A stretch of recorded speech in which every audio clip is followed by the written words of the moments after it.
Good afternoon, ladies and gentlemen of the press.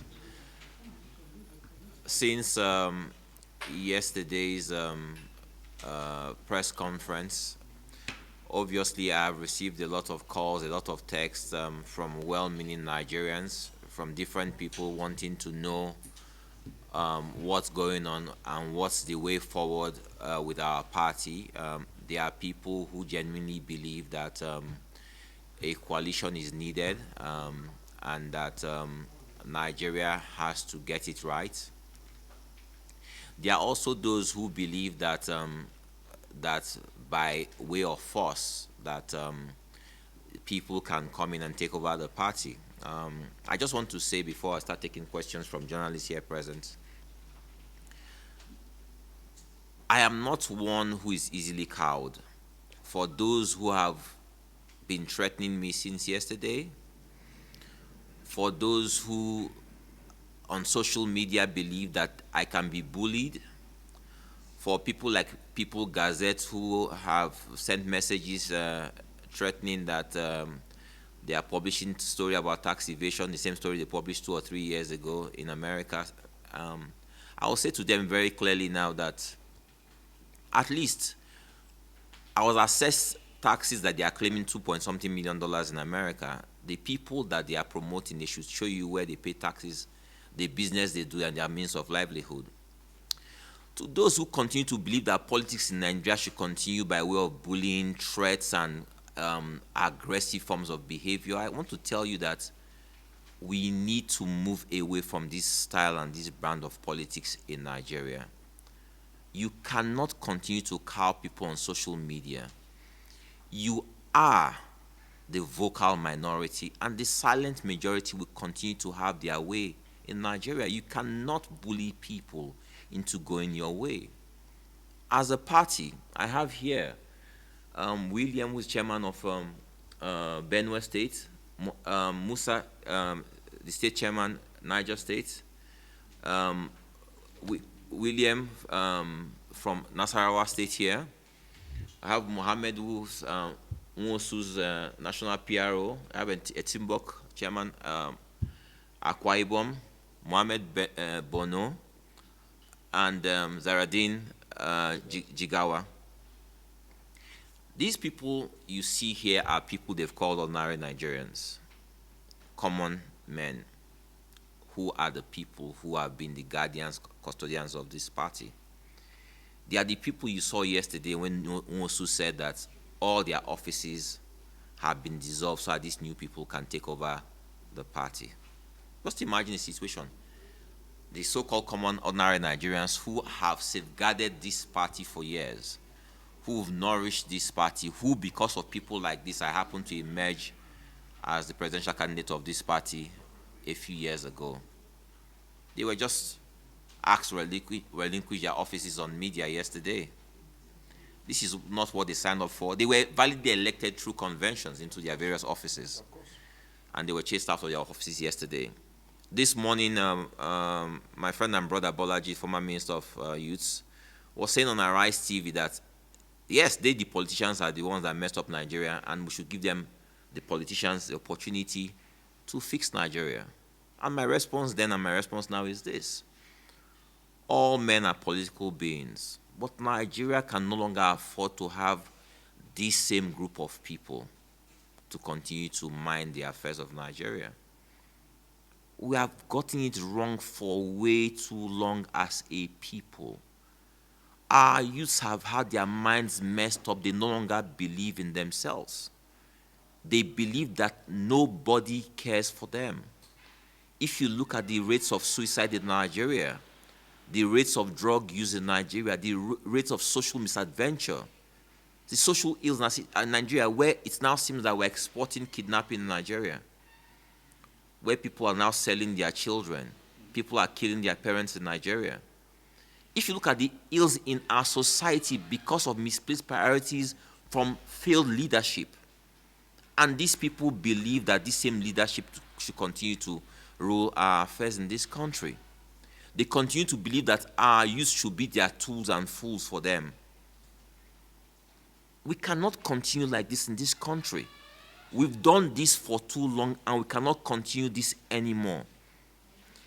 ADC, the ADC we have been trying to build for the last couple of years is a party that has a set of ideals, that a party that should be different, where everyone, irrespective of where you come from, who you are in society, the size of your pocket, your educational qualification, whoever you are, you should feel welcome in this party, that this party can accommodate you.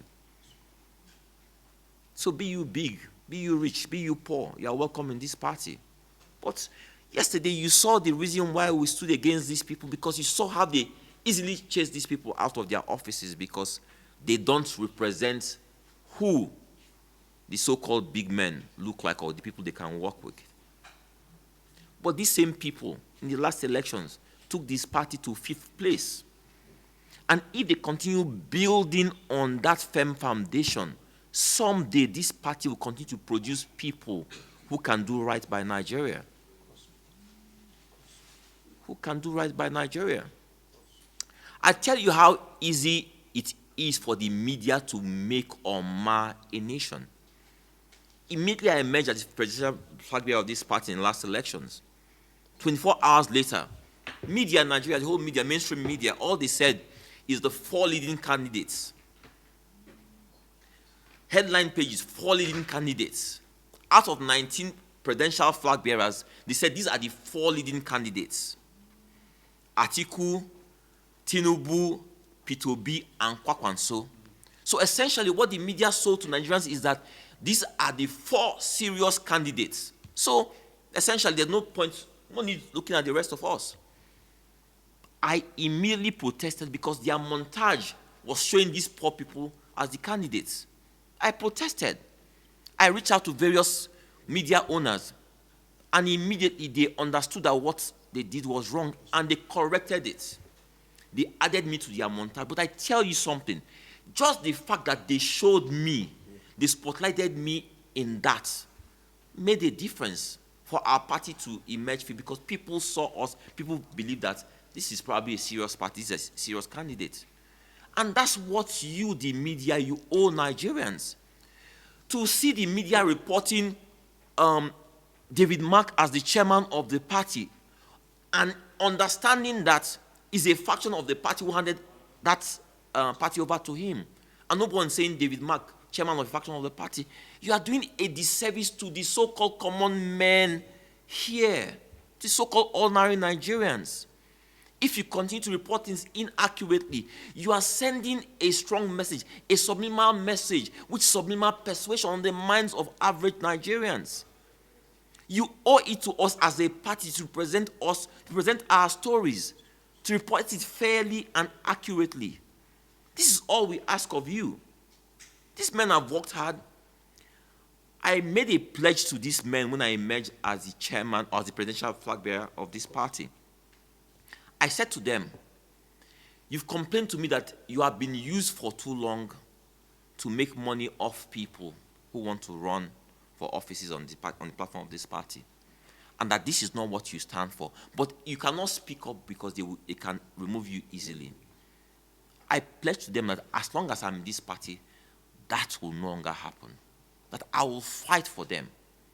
As your presidential flag bearer, even though I'm not a presidential flag bearer, I will continue fighting for your rights in this party. You've done me a great honor, and I will repay that honor by fighting for you guys. The easiest thing was for me to have left this party since after the elections. Not so? In a season, in a country where people crisscross from party to party. I could have done that very, very easily.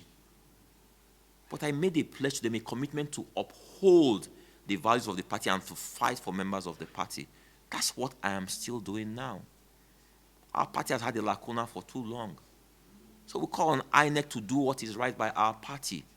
We call on the media to do what is right by our party by reporting accurately the affairs of our party. We call on Nigerians to hold firm and hold fast, because I tell you this, a country that has been brought to its knees needs fresh leadership, fresh ideas, fresh ideals. That's why we say we're a party where all men are equal before our flag, all men are equal before the Constitution. A party that will believe that social justice should be done to all, the weak, in our society. That's why we hold these ideals to be true, to be self-evident. We cannot continue like this as a people. But the world, the people, who we are, will be continue to be seen through the eyes of the media. That's why I invited you people here today. Your headlines today about our party don't accurately depict what's happening in our party. The people who are coming through the window, through the back door, they don't own our party. They've not taken over our party. We are fighting for our party, I assure you. I assure all our party members across the country, all of you are sending me messages, I assure you, that we won't go down, we won't let go of our party like this. Our party is worth fighting for. I assure all of you here that I'll fight for this, but I'll fight for you. We won't let go, we won't give up our party to these people, no matter how rich they are, no matter how powerful they are, no matter how deep their pockets, no matter the amount of threats made against me, my family, or to you, the party members, no matter the amount of blackmail. Blackmail me all day long. Write anything you want to write. I don't bother, I don't read those things. I am mission focused. We are mission focused as a party, and we'll get where we want to go to. Thank you. That our people have been chased out. Who chased our people out? I said a faction, so you should have started with a faction of the party said they have chased your people out. No. You should, okay, rephrase your, Nation, rephrase your question.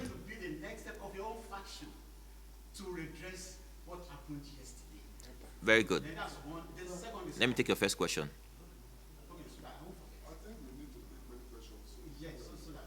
Okay. The second one is, yes, you've been threatened. You did mention on the social media, right?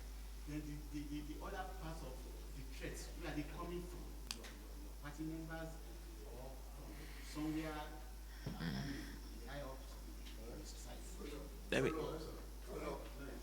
Is he a follow-up to his question? Yes, for the first question. Yeah.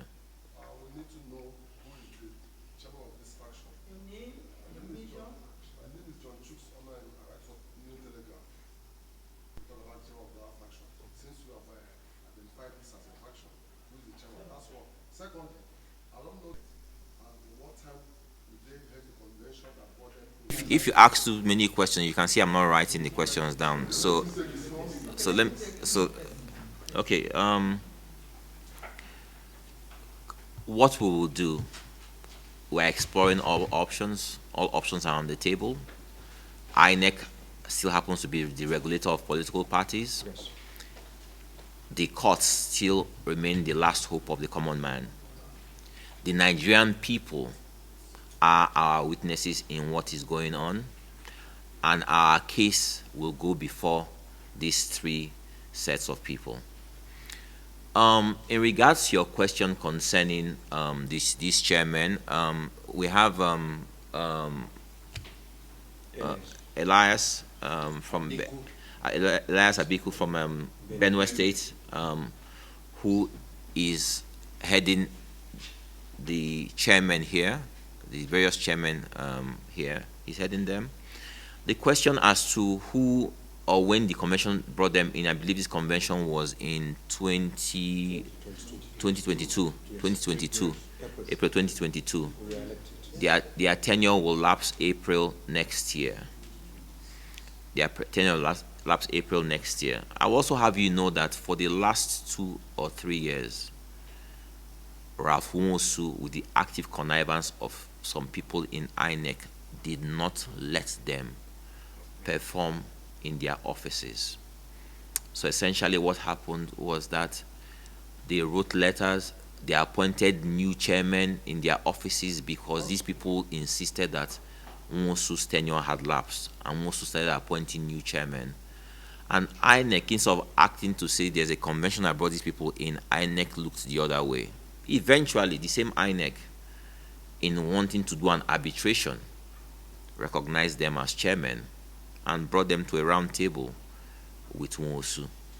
So I wonder why for 3 years you didn't let them act in their capacity as chairman of different state chapters. But we're still going to the same INEC, that INEC must let us and all Nigerians know who is the chairman of the party. Is there any chairman in this party, or is there a lacuna or a vacuum in this party? We are asking INEC to let us know. We are also asking INEC, if there be a vacuum, we need to do a convention immediately, so that the current neck of the party, made up of the state chairman, will then convene a convention immediately, so that a new leadership of the party will emerge. That's our pathway to resolving the issues in the party.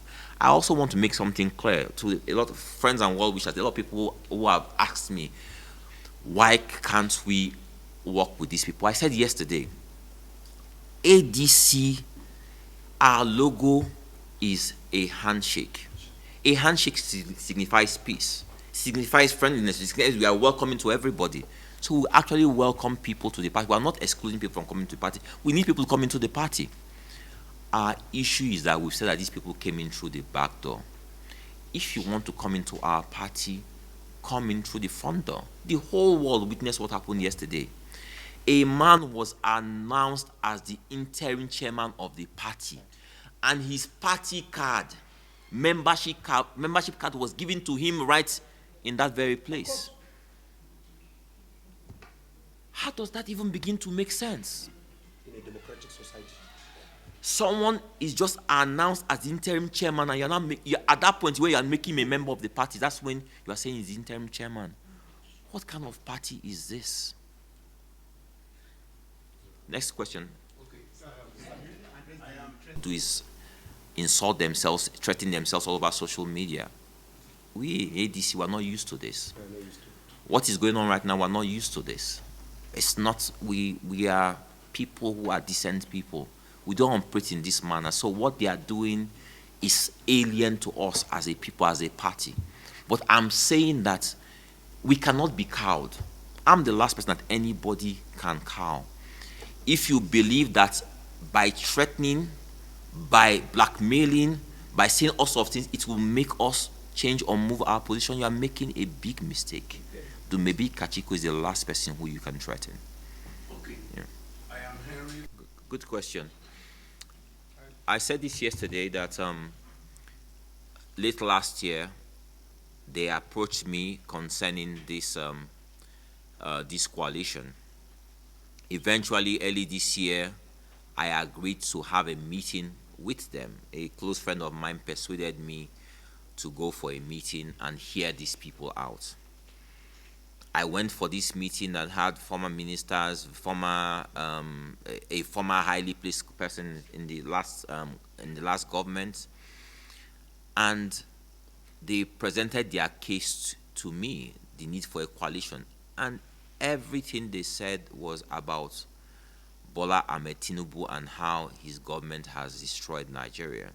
And as is typical, Nigeria, what is in the minds of everybody is government is this, government is that, you know. But I had only one question, because in opposition, you have only one ambition, for you to be the ruling party. So for us as a party, our plan is how in the next election we can win the elections, or we can ensure that we have more people from the party emerge in various offices across the country. So if somebody wants to speak about coalition and how to achieve this, we are willing to listen. But I had one question, and my question was this. Seeing that we just finished 8 years of President Buhari, and that President Tinubu is in his first term, and that you people here, you old politicians, that you practice a politics of North and South, of religion, do you agree and accept that if there is a coalition, that the South is in their first term, and that the South will produce the flag bearer of this coalition? And the response, not considered, immediate response was, we are taking our power back. Now imagine my situation as someone who is or was the presidential flag bearer of a party that came fifth in the last elections. You are saying to me that I cannot aspire to office that I should foreclose my ambition. That because I happen to be from the south of Nigeria, and that there's a presumed majority from the north of Nigeria, that you will take your power back. That was an absolute no-no for me. And that ended every talk about coalition, because it was very, very clear that the coalition was engineered to produce Atiku Abubakar as his flag bearer. Now, I still say this today. I'm throwing this challenge to this coalition today. Make a pronouncement today that the flag bearer of this coalition will be someone from the southern part of Nigeria, so that the second term of the Southerners will be finished. Make that statement a categorical statement, and we'll admit you through the front door and say that there is a conversation to be had. I'm throwing this gauntlet now. Let them know this. But you see that this is going to be the hardest thing for any one of them to do, because it's a coalition that has been designed and engineered to produce Atiku Abubakar as his flag bearer. And that is an absolute no-no. An absolute no-no. Next question, please. I have a question. Was on the table. And what do I want INEC to do? What I want INEC to do is INEC should to let Nigerians know if ADC has a current chairman, and if ADC does not have a current chairman, what does INEC say that ADC should do in this situation? Okay, I have a question.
then it has to be a national elective convention of that political party to elect new leaders of the party.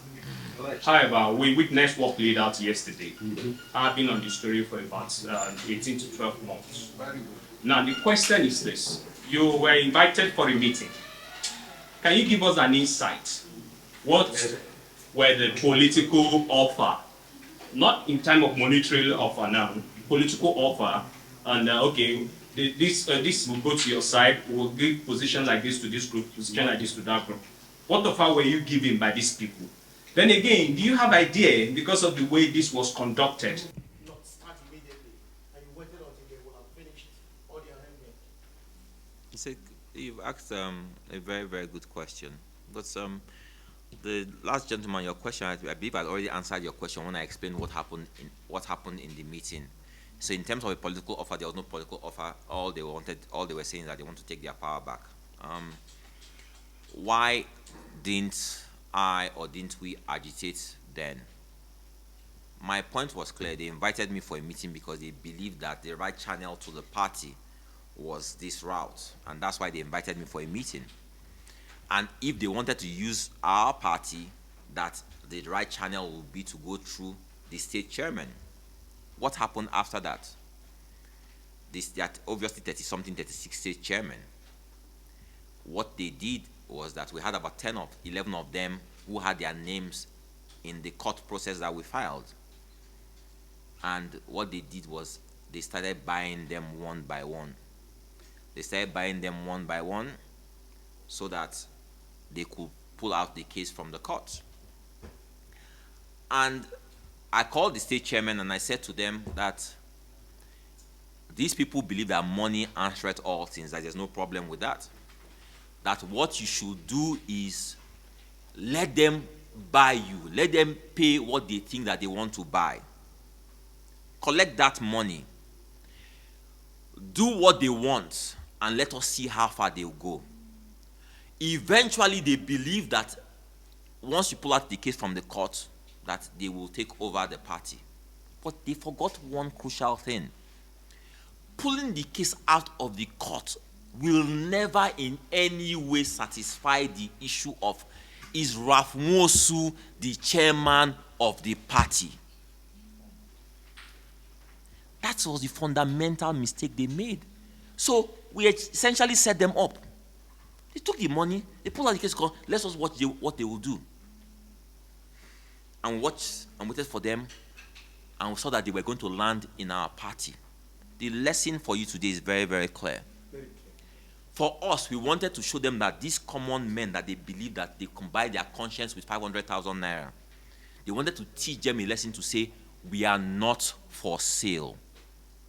That's what you see playing out here today. The chairman set them up and said, we are not for sale. That's what you see playing out here today. They least expected this because they believed that they had bought their consciences. But what you see playing out today is that the chairman is saying that we are not for sale. Next question, please.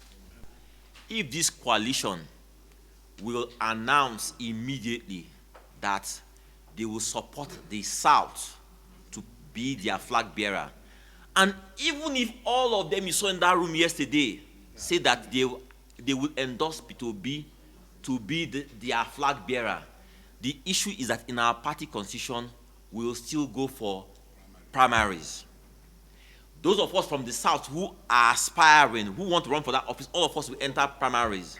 Whoever emerges, the party will support the person. That's all we have asked. Thanks for checking out Symfoni on YouTube. Please be sure to subscribe and like our videos for updates.